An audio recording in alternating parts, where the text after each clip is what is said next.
Hello guys, আসসালামু আলাইকুম। আবারও চলে আসলাম আমার একটা রান্না নিয়ে, একেবারে সহজ রান্না, তাই ভাবলাম আপনাদের সাথে একটু শেয়ার করি। অনেকে আছে যারা নতুন, তারা এই সহজ রান্নাটা আসলে অনেক সময় করতে গিয়ে হিমশিম খায়, সেজন্য ভাবলাম আপনাদের সাথে শেয়ার করি। এই দেখেন, বেগুনগুলোকে প্রথমে আমি এরকম করে সুন্দর করে কেটে নিয়েছি। এখন রান্না করার পালা, তো সাথেই থাকুন। প্রথমে আমি লবণ হলুদ দিয়ে মেখে নিব। প্রথমে অ্যাড করে দিচ্ছি লবণ, হলুদ গুঁড়ো, আর অ্যাড করে দেবো সামান্য মরিচ গুঁড়ো, আর অ্যাড করে দিলাম মরিচ গুঁড়ো। এখন আমি এগুলোকে সুন্দর করে মেখে নিব, সাথেই থাকুন। মাখিয়ে নেওয়ার পর আবার ফিরে যাচ্ছি। এই দেখেন, মাখিয়ে নেওয়া হয়ে গেছে। এখন আমি এখানে প্রথমে নিয়ে নিব সোয়াবিন তেল।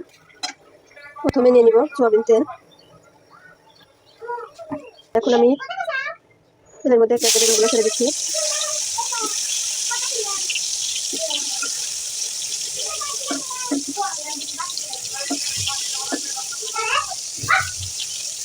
দেখেন, সবগুলোই দিয়ে দিলাম।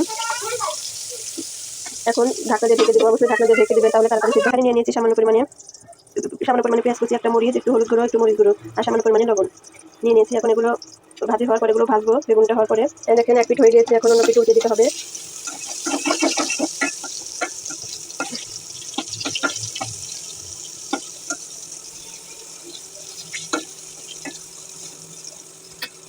আবারও ঢেকে দিচ্ছি। এই দেখেন, হয়ে গেছে। বেগুন সাথে এরকম করেও খেতে পারেন, আবার সাথে সাথে যদি পেঁয়াজ মরিচটা একটু ভাজি করেন সাথে খান, তাহলে দেখবেন আরও মানে স্বাদটা মনে হয় আরও অনেক হয়েছে, অনেক অনেক ভালো লাগে খেতে। সেজন্য আমি সাথে পেঁয়াজ মরিচটা ভাজি করি। এখন আমি উঠিয়ে নেব এগুলো।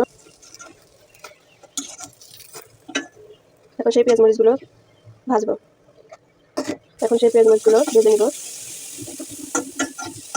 এরকম করে আপনারা একবার খাবেন, দেখবেন অনেক ভালো লাগে।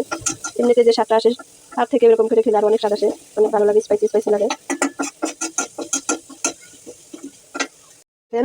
এই দেখেন, হয়ে গেছে। এখন আমি এগুলোটার মধ্যে ঢেলে দিয়ে এটার ভিতরে ভেজে নিব। বেগুনগুলো তো পেঁয়াজের মধ্যে ভেজে নিব, তাহলে অনেক ভালো লাগবে।